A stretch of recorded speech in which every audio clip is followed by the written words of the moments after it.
Robert White here to share some ideas potentially useful to leaders. People in social situations have asked me, what do mentors actually do? And my response is, I am an interruption. I interrupt patterns and communicate insight into attitudes, habits, and behaviors. You can learn more at therobertwhite.com. Hopefully this brief talk will be a valuable interruption for you. Hello, it's wonderful to be with you. My primary role today in life is leading these high-impact experiential learning events for leaders. And what comes out of that quite often is some coaching work with senior people. And in coaching, I've always represented that if you're choosing a coach, what you should look for is that person going to help you change your attitudes, habits, and behaviors? Absent that, perhaps he or she is just a rent-a-friend. So what I thought might be valuable today is to talk about one of those three outcomes: attitudes, habits, and behaviors. And the one that kind of gets skipped over is habits. There's a lot of research around the value of good habits.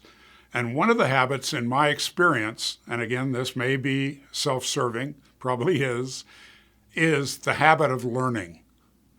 The world that you prepared for in conventional education, maybe the 12 years of elementary education, and then perhaps 4 years of college, and maybe even some advanced work, is preparing you for a world that no longer exists.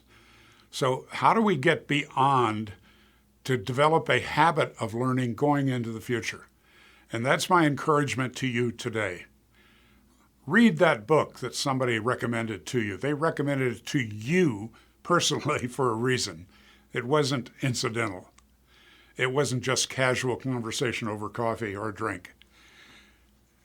How about that seminar that maybe your significant other has recommended, something that would stretch you, a retreat setting, something where you get beyond your normal limits?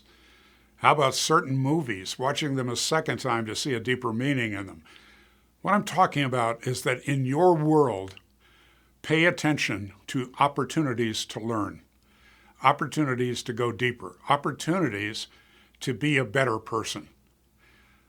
So when you look at shifting your attitudes, your habits, and behaviors, one of the key aspects of that is develop the habit of learning. I hope this is of some value to you. And if I can be personally valuable, please go to therobertwhite.com/events. There's some suggestions there about how we can connect and what we might do together.